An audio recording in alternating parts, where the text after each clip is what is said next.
So we are in this chapter in Book 7, the Book of Yoga, Canto 4, the triple soul forces. And we've seen how on her way, on her journey to discover her soul, Savitri has come near to the soul, but before she actually finds it, she encounters these three soul powers embodied as three goddesses. And each of those goddesses says to her, "O Savitri, I am thy secret soul." And each of them introduces themselves, tells their powers, their mission, but also their limitation. And then the limitation of their power is shown by a reflection from the lower human nature, a distorted, perverted expression of the same divine power that those goddesses represent, gets expressed in an egoistic way from the lower levels of human nature. So we have met all the three goddesses, the Madonna of sorrows, of divine pity and compassion, the Madonna of strength and power, who is shown in the form of Durga with a lion beneath her feet, trident in her hand, and the Madonna of light. So the Madonna of light has introduced herself to us. Now we are going to hear the echo. Sri Aurobindo says, the voice of the sense-shackled human mind. Mind is supposed to be a power of light. But when mind doesn't open itself to the higher realities, but chains itself to the senses, to the body, then it's no longer so much a power of light. It's still a power, but it gets blinded and distorted. She spoke. This is the mother of light. And from the ignorant nether plane, a cry, a warped echo, naked and shuddering came. A voice of the sense-shackled human mind carried its proud complaint of godlike power hedged by the limits of a mortal's thoughts, bound in the chains of earthly ignorance. Imprisoned in his body and his brain, the mortal cannot see God's mighty whole, or share in his vast and deep identity, who stands unguessed within our ignorant hearts and knows all things because he is one with all. Man only sees the cosmic surfaces.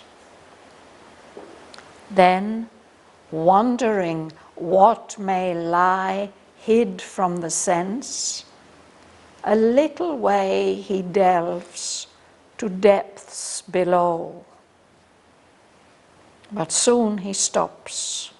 He cannot reach life's core or commune with the throbbing heart of things. He sees the naked body of the truth, though often baffled by her endless garbs, but cannot look upon her soul within. Then, furious for a knowledge absolute, he tears all details out and stabs and digs. Only the shape's contents he holds for use. The spirit escapes or dies beneath his knife. He sees as a blank stretch, a giant waste, the crowding riches of infinity. The finite he has made his central field. Its plan dissects, masters its processes. That which moves all is hidden from his gaze. His poring eyes miss the unseen behind. He has the blind man's subtle, unerring touch, or the slow traveler's sight of distant scenes. The soul's revealing contacts are not his. Yet is he visited by intuitive light, and inspiration comes from the unknown. But only reason and sense he feels as sure. They only are his trusted witnesses. Thus is he balked, his splendid effort vain. His knowledge scans bright pebbles on the shore of the huge ocean of his ignorance. Yet, grandiose were the accents of that cry. A cosmic pathos trembled in its tone.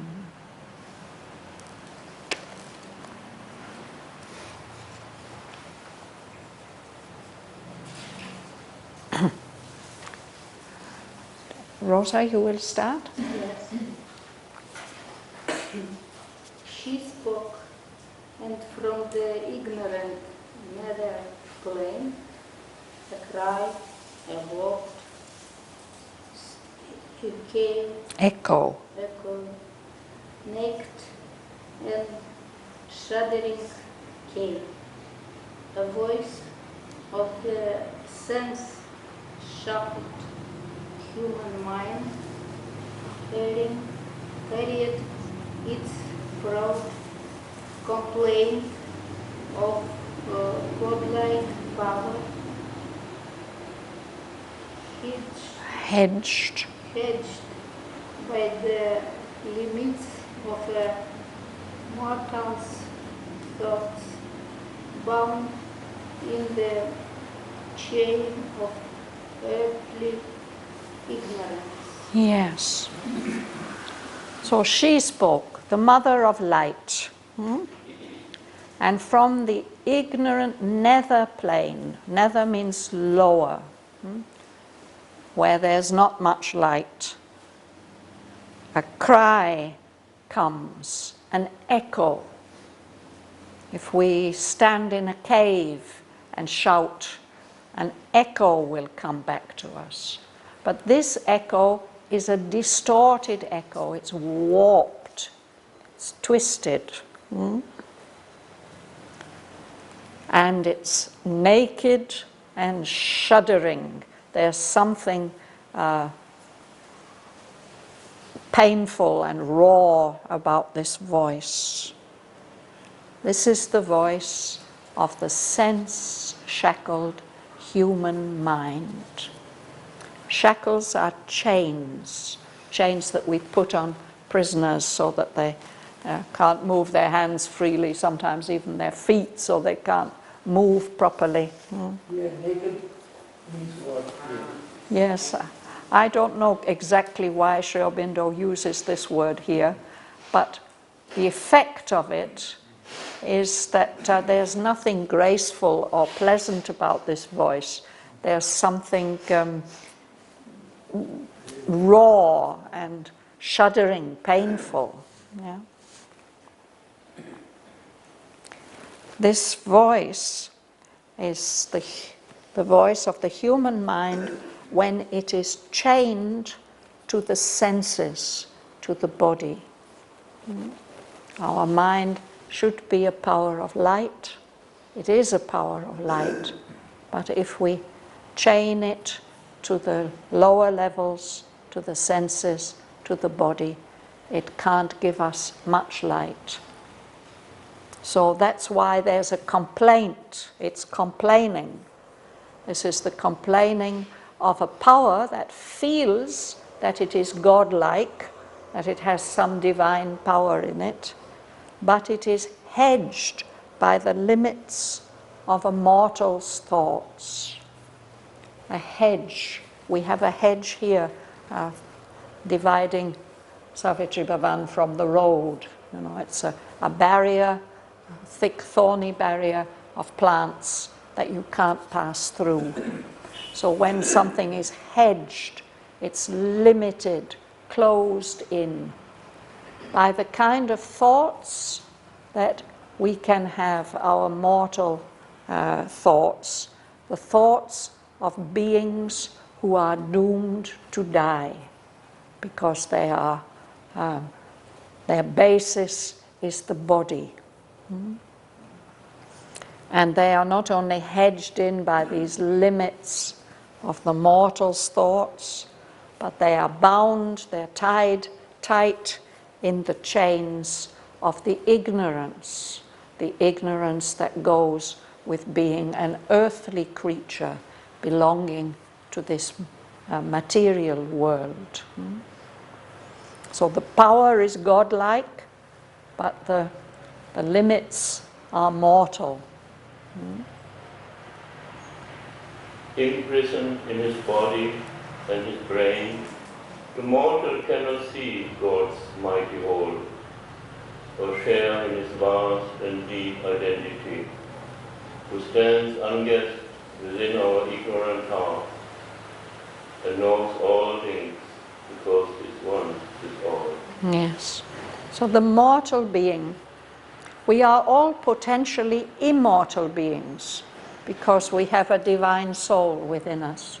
But until we've united with that divine soul and feel and live our immortality, we are mortals. We are bound by death and change.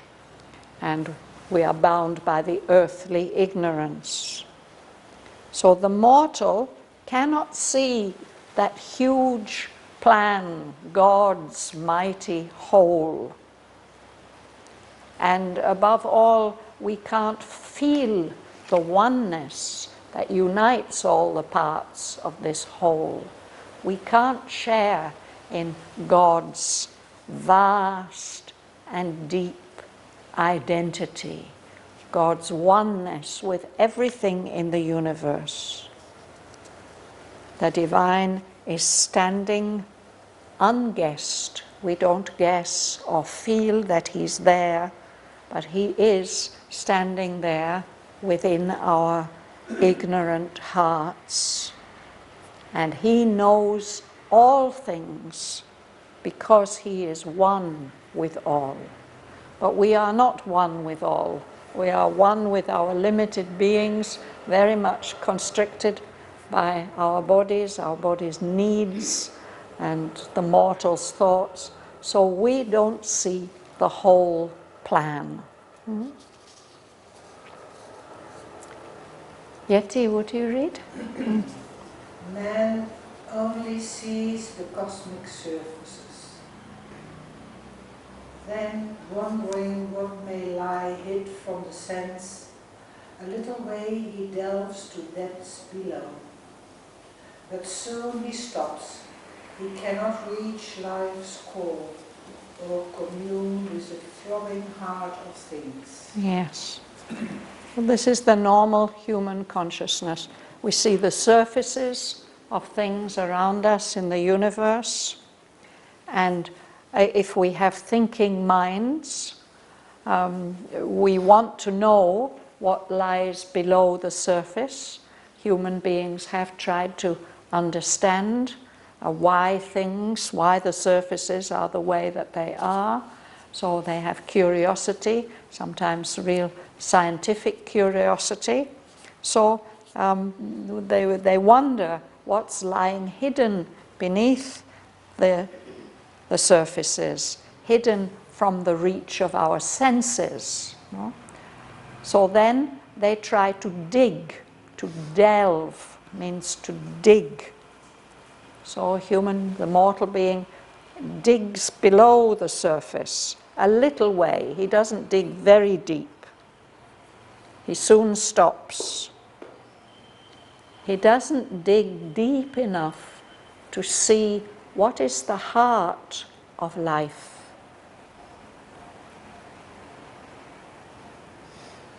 There are scientists really trying to understand what life is, no? But they try to understand it in terms of physical things, of things that can be detected by our senses or by the tools that our reason prepares to extend the reach of our senses. So they found out all kinds of wonderful things about the way that cells work and nourish themselves and reproduce. But what this thing that is life, what that is, they are not able to find out, no? And they cannot communicate with the throbbing heart. The life center is the heart, no? That's where keeps our blood circulating. If the heart stops, then usually the life stops. So this limited range of view that we mortals have, we can't see into these deeper secrets. Mariana, what do you read? He sees the naked body of the truth, though often baffled by her endless garbs, but cannot look upon her soul within. Then, furious for a knowledge absolute, he tears all details out and stabs and digs. Only the shape's contents he holds for use. The spirit escapes or dies beneath his knife. Yes. So what do we see? We see the cosmic surfaces. It's the naked body of the truth, the physical body of the truth. And we are often baffled, we are puzzled, we don't understand the endless garbs. Truth covers herself with many, many appearances and disguises and dresses, garbs, clothing. So these things, it's more difficult to understand, partly because they're often changing.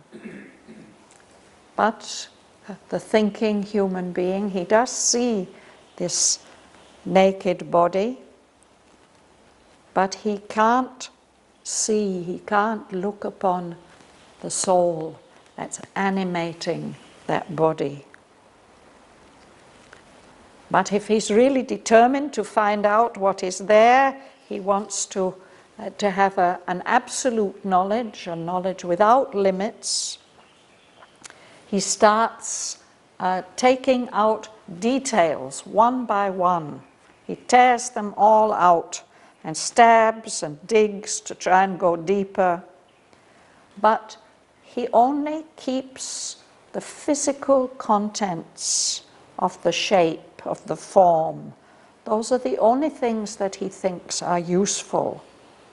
The subtler things, either the subtler things escape his attention, or maybe even they too get destroyed in this process of separating and digging. Gangalakshmi. The stabs. Sorry? Yes. To stab, with a dagger like that. So when you want to get to the bottom of things, you maybe take a knife and... Yes. Yes. Yes. Trees as a blank strange Aegean vast, the crowding reaches of infinity. The finite he has made the central field. Its plain dissect, master its processes, that which move all is hidden from his gaze. His sporting eyes, his pouring eyes miss the unseen behind. Yes. So I think here Aurobindo is talking about space. We look out from our little world and we see, we call it space. We think it's empty. A giant waste, it's a kind of desert. There's nothing growing there, nothing living there.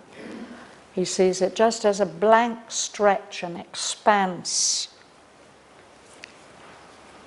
But in fact, it's full of the crowding riches of infinity, but he doesn't see all that, all those limitless potentialities that are held there in this apparent nothingness. The human being, the mortal, has focused on the finite, all these limited forms and shapes and movements. This is his central field. That's what we are focused on. No? So he wants to understand that. He dissects its plan. Dissecting is something that doctors do. They cut and take apart to find out the structure underlying what is inside. No? So he does that. He tries to see the underlying structure. And he does, to a certain extent, master its processes, the way that things work according to the laws of physics and thermodynamics and electromagnetic theory and all that. That has given human beings quite a lot of mastery over this physical world. No? But what is moving everything, what is keeping everything alive, he doesn't see. That's hidden from his gaze. No? His eyes, he looks very, very closely, poring eyes. You may pore over a book where the print is too small. You struggle to read it. No? So he looks very, very closely. His eyes are poring, but they miss all the invisible that is behind those cosmic surfaces.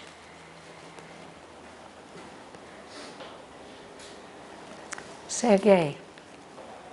He has a blind, subtle, unerring touch. All the slow travel sight of distant scenes. The soul's revealing contacts are not his. Yet is he visited by the intuitive light, and inspiration comes from the unknown. But only reason and sense fails as sure. They only are his trusted witnesses. Yes. So we are like blind men, and it's very astonishing how blind people manage to see without having the normal physical vision. Well, they can have this subtle, unerring touch and find their way around. No? That's one of the ways that we see the world, blindly groping around, finding our way through it.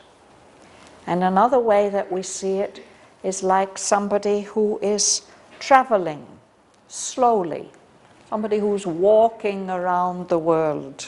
No? Gradually, different scenes are revealed. spread out over a lot of time. We don't see everything all at once, clearly and in detail and as a whole. We only see something that unrolls as we move through the world. These are the limitations of our perceptions. And yet, says Aurobindo, even we mortals, we do get visited by intuitive light, the light that knows directly or brings a direct knowledge.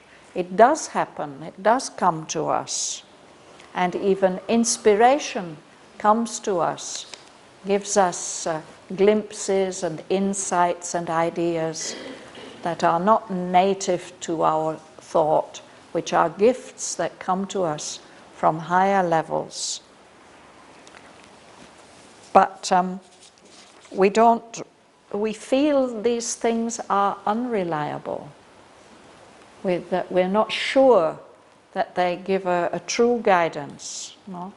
The only things we are sure about are what our senses tell us. I've seen it with my own eyes. No? And then we are sure that it was like that or is like that. No? Or our reason. The reason can build on the data that the sense supplies to us, and it can make great discoveries and bring us a lot more knowledge. And these are the only two things that we feel really sure about. We feel that other kinds of knowledge can be misleading, and we should be careful about them. So these are the only witnesses that we trust, really. Reason and sense. But because of that, oh, we didn't read this yet. Yeah, this is for Joel to read. Yes. Thus is he born, his splendid effort vain. His knowledge scans bright pebbles on the shore of the huge ocean of his ignorance. Yet grandiose were the accents of that cry. A cosmic pathos trembled in its tone. So he is balked. Here it means blocked, frustrated.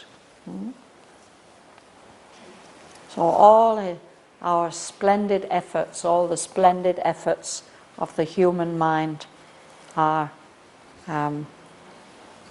somehow in vain because it can't go deeper.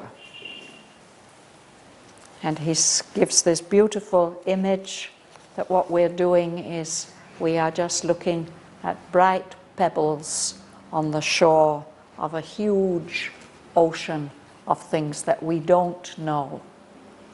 Aurobindo has borrowed this image from the great scientist Sir Isaac Newton, who he had made so many discoveries and carried human knowledge, science so much further. But he said, in the end, what we are doing, we are just like children playing with pebbles on the shore of a vast ocean. And we don't know what's on the other side of that ocean. We don't know what's in that ocean. That's the vast ocean of things that we don't know. That's the humility of the truly great scientist. So that's the situation of the sense-shackled human mind. But when this voice speaks, Aurobindo says, there is some dignity, yet grandiose were the accents of that cry. There's some sense of worth of this godlike power that is the mind. And there's also something sad, something pathetic, a cosmic pathos trembled in its tone. When somebody is speaking and their voice trembles, it's because there's some deep emotion behind it. No?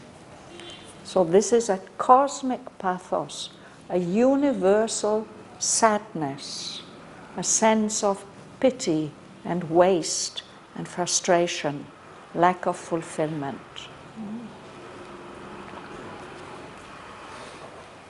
So now we'll hear what the voice it says, self says. Mahalingam, you'll read, please. I am the mind of God's great ignorant world, ascending to knowledge by the steps he made. I am the all-discovering thought of man. I am a God, fettered by matter and sense, an animal prisoned in a fence of thoughts, a beast of labor asking for his food, a smith tied to his anvil and his forge. So this is the first thing he says. This is who I am, and this is my condition. I'm the mind of this great ignorant world. So he's a representative figure of the human mind plane. So I'm ascending, I'm gradually increasing my knowledge, I'm gaining more knowledge by the steps that God has made. I am the all-discovering thought of man.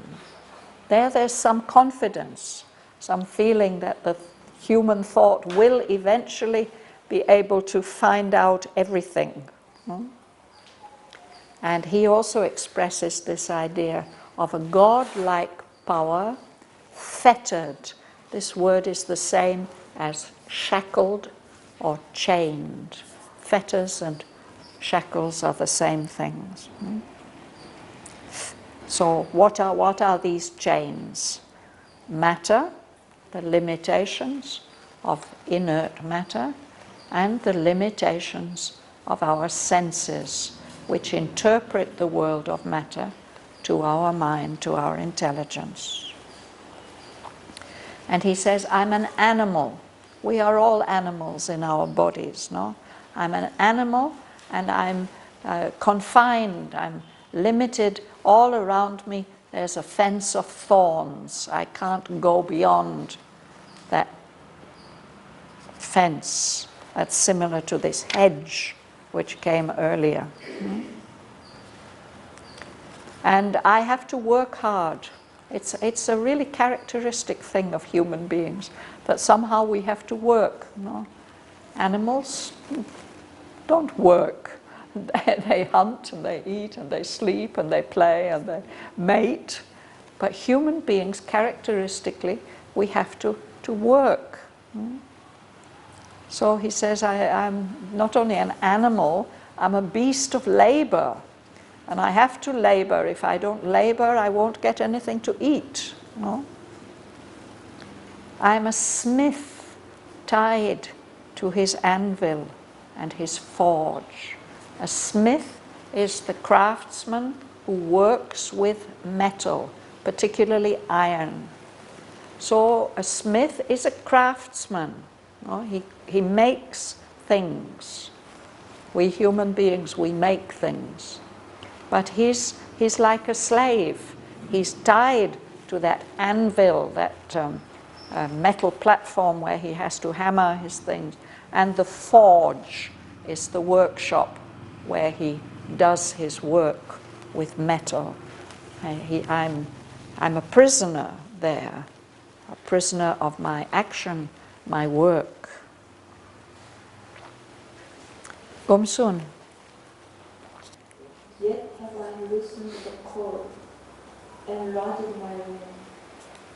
I have mapped the heavens and analyzed their stars, described their orbits through the grooves of space, measured the miles that separate the suns, compute their longevity in time. You can read the next two lines. I have delved into Earth's bowels, and found out the riches guarded by her dull brown soil. Yes. So he says, I'm tired, I'm a beast of burden, I'm tired, but I have loosened the cord a little bit. I have enlarged my room. I'm not such a prisoner as I was.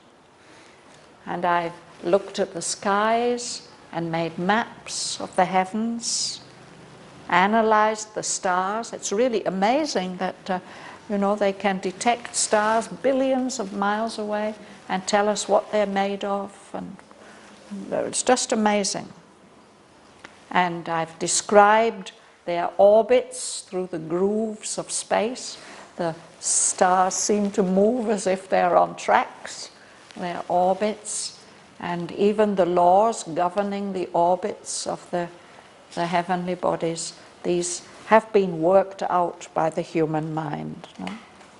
And I've measured how far, how many miles separate the suns, the different solar systems. No? I've computed their longevity in time.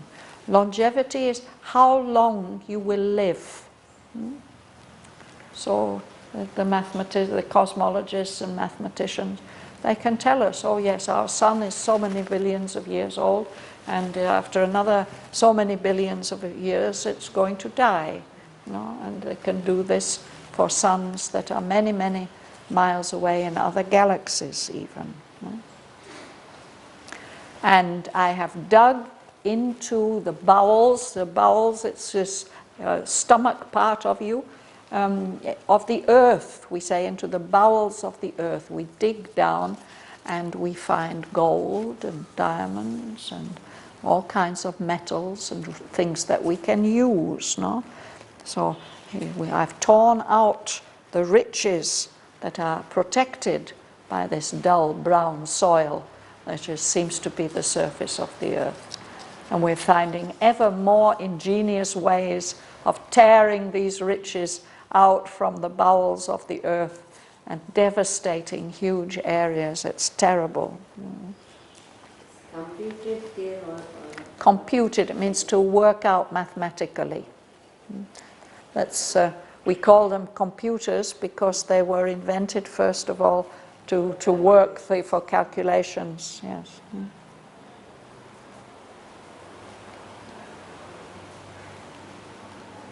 Uma, you'll read?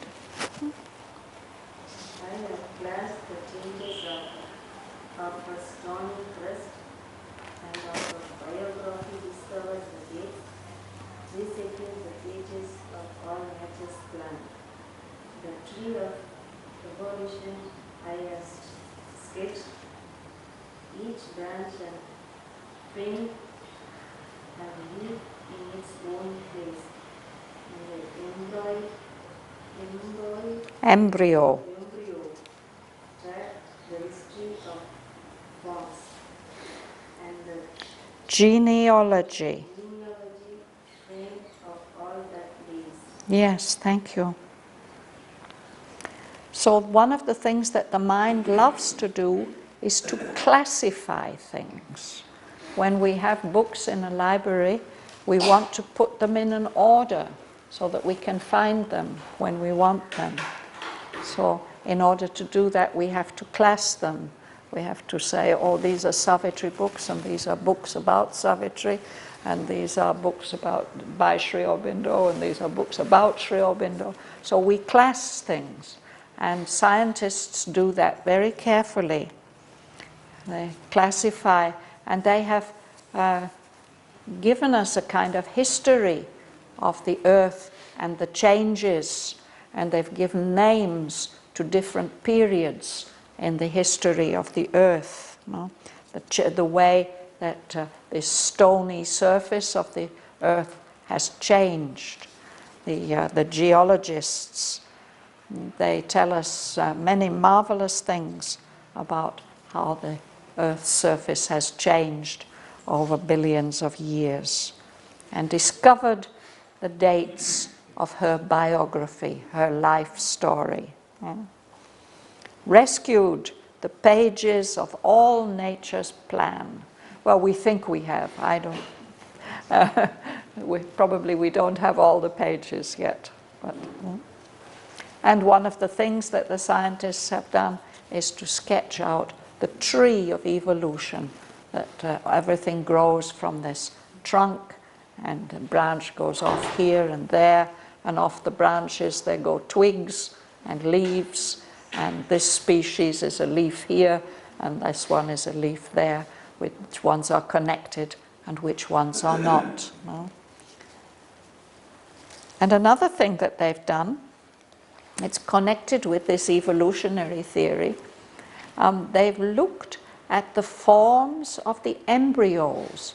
An embryo is an unborn being. There are human embryos, but there are also frog embryos or lizard embryos or fish. And part of the science of creating this tree of evolution is to look at the way that the embryos develop. So that we find the human embryo at certain stages it looks like a little fish, and then it looks more like a frog, and so on. And the genealogy framed of all that lives. Your genealogy is the history of your family. People create these family trees, no? And they go back, this is my father's family and my mother's family, my grandparents, and before that there were these people, and families who've really been keeping records for many, many years. Aristocratic families have done that. They have quite complete family trees. No? This is the study of families, genealogy. So here he says we have detected the genealogy, the family history of all nature's forms, of everything that lives. Bhavana. I have detected plasma and cell and gene. The protozoa traced man's ancestors, the humble originals from whom he rose. I know how he was born and how he died. Only what end he serves I know not yet. Or if there is aim at all, any end or push of which creating purposeful joy in the wide worlds of the terrestrial power. Yes, let's pause there. So I've detected plasm. We got this word several places in Savitri, and I'm still not sure exactly what it means. To me, what it suggests is the original form of matter before it's differentiated into this and that. But it also refers to a state of the blood or a component, part of the blood. And the cells, now that we know that we're all made up of many, many different types of cells, and we've learned about genes over the last 100-odd years, you know, that there are these minute little cells within us which seem to be coded like the software of a computer. We've traced the protozoa, the most primitive life forms, who are the ancestors of humanity. Those are very, very humble originals. Now we have grown so complex and we think we're so clever, but we couldn't have be here at all if it weren't for those protozoa, our ancestors. And I've found out how human beings are born and how they die. Only what I haven't found out is, what is the purpose of man? Does he have any reason to exist? What end he serves? I don't even know whether there is a purpose, whether there is an aim or a goal. I don't know whether there's any real creative purpose, any push of rich, creative, purposeful joy in the wide works of the terrestrial power. The terrestrial power is what we call nature, and she seems to be very, very creative, but we don't know whether there's any purpose in all that creativity of nature.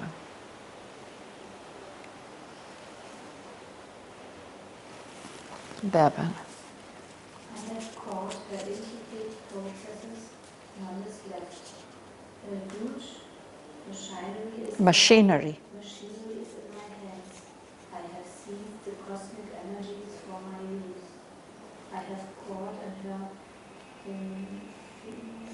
Infinitesimal means infinitely small. elements, and her invisible atoms have unmasked. All matter is a book I have perused. Only some pages now are left to read. I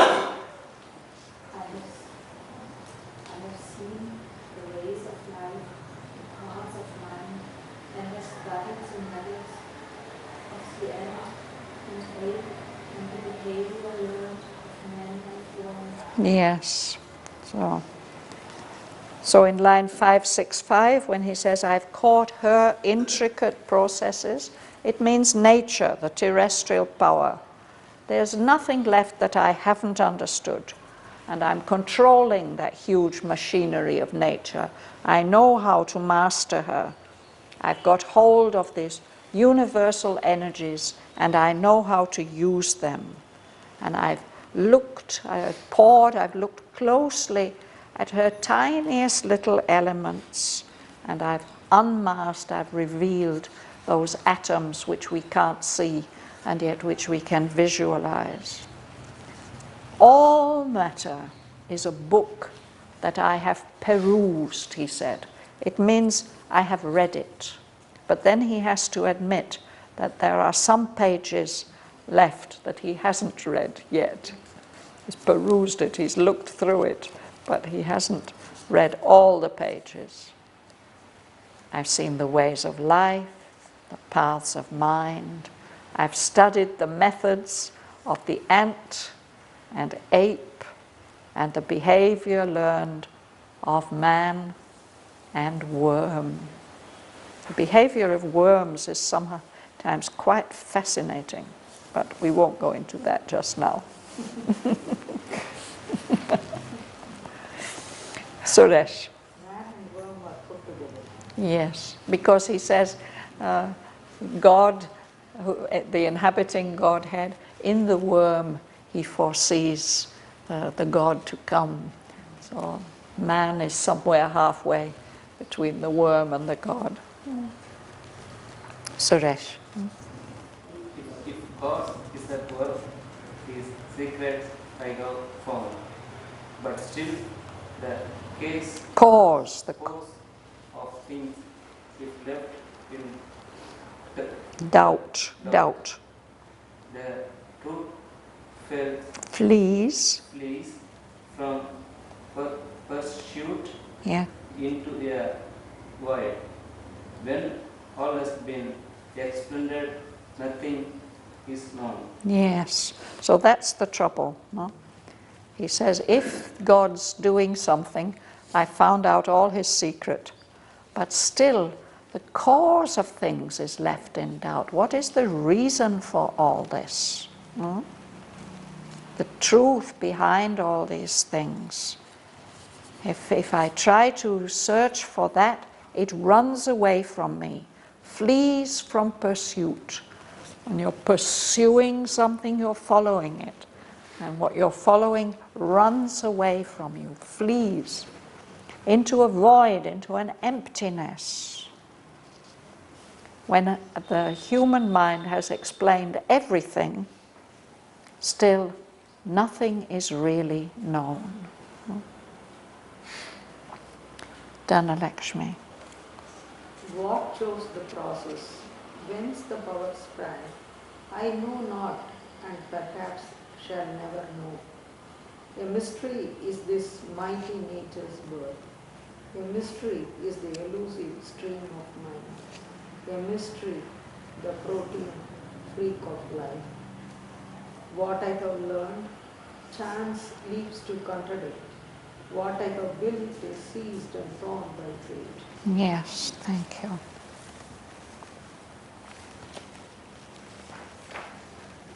So this is line 579, continuing about the cause. What chose the process? Why do things happen like this? Where did that power spring from? Where was it born from? Where did it come from? I don't know, and perhaps I shall never know.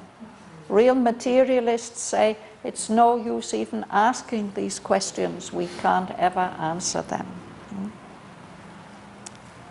So this mighty nature, this terrestrial power who's created everything we see around us, it's a mystery.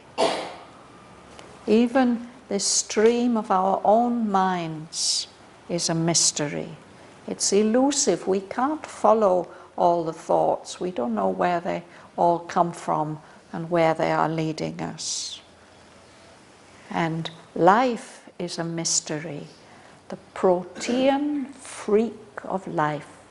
This word protean is an adjective from the name of a Greek demigod, Proteus, who could change his shape. So if you tried to catch hold of him, if you had to fight with him, he might be like a tree, and then he turns into a snake, and then he turns into something else, and you can't hold. So life is like that. It's always changing its shape, many, many forms, but somehow you can't grasp what life itself is. Sometimes we feel that we've learned things and understood things, and then something happens for no apparent reason and shows us that we were completely wrong, that we misunderstood. And sometimes we spend a lot of effort building things up, creating things, and then fate, destiny comes along and destroys it.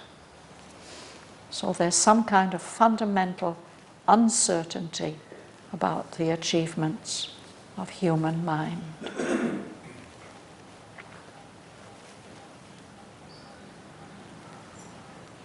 We'll stop there for today.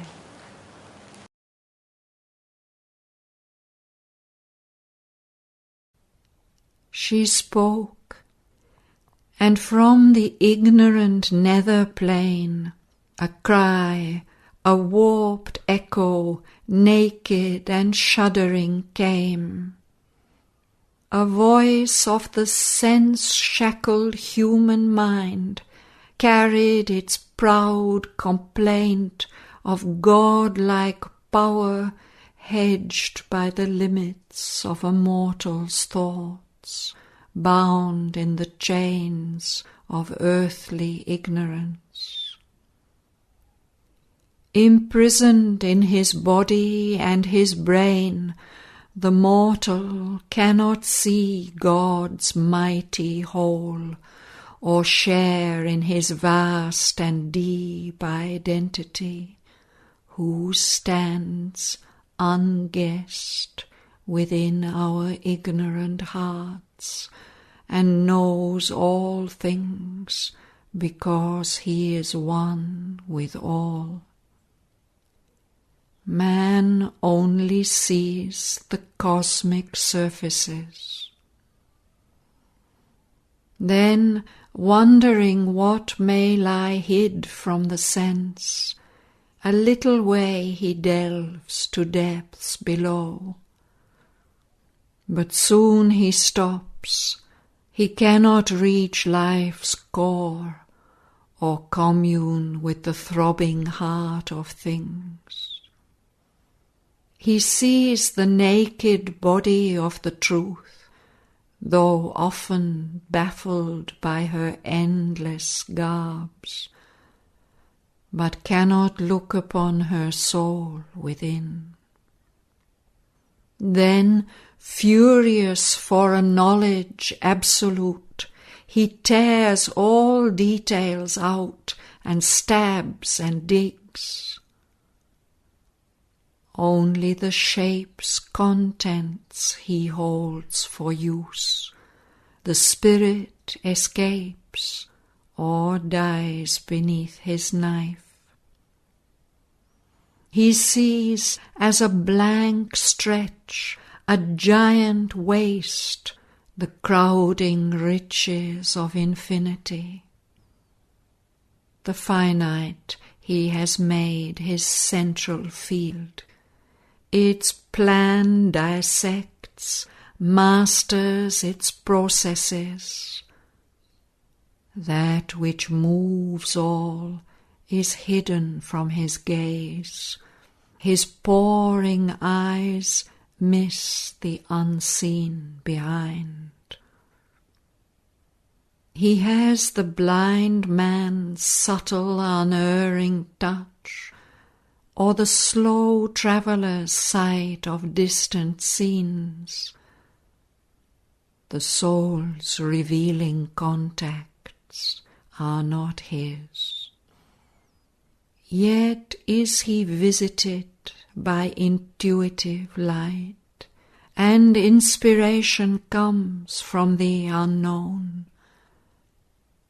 But only reason and sense he feels as sure. They only are his trusted witnesses. Thus is he balked, his splendid effort vain. His knowledge scans bright pebbles on the shore of the huge ocean of his ignorance. Yet grandiose were the accents of that cry. A cosmic pathos trembled in its tone.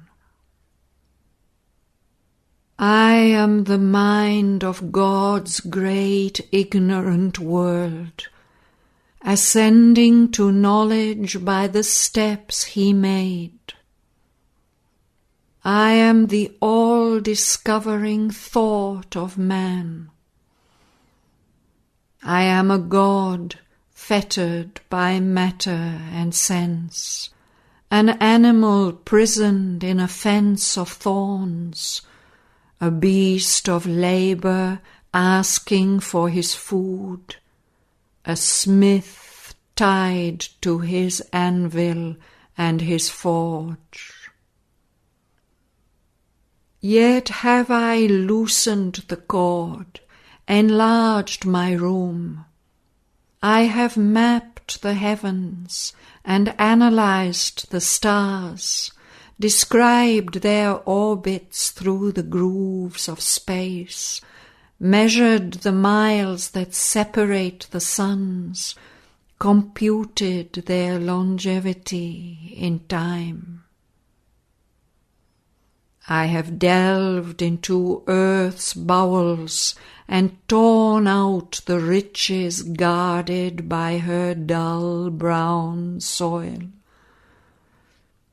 I have classed the changes of her stony crust, and of her biography discovered the dates, rescued the pages of all nature's plan.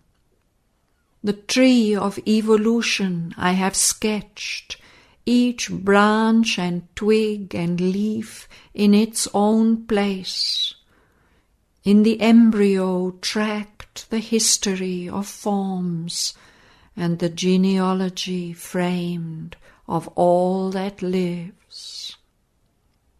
I have detected plasm and cell and gene, the protozoa traced, man's ancestors, the humble originals from whom he rose. I know how he was born and how he dies. Only what end he serves I know not yet, or if there is aim at all, or any end, or push of rich, creative, purposeful joy in the wide works of the terrestrial power. I have caught her intricate processes, none is left. Her huge machinery is in my hands. I have seized the cosmic energies for my use.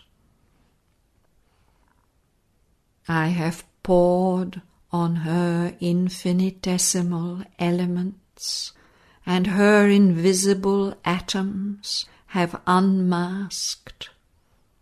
All matter is a book I have perused. Only some pages now are left to read. I have seen the ways of life, the paths of mind. I have studied the methods of the ant and ape, and the behavior learned of man and worm.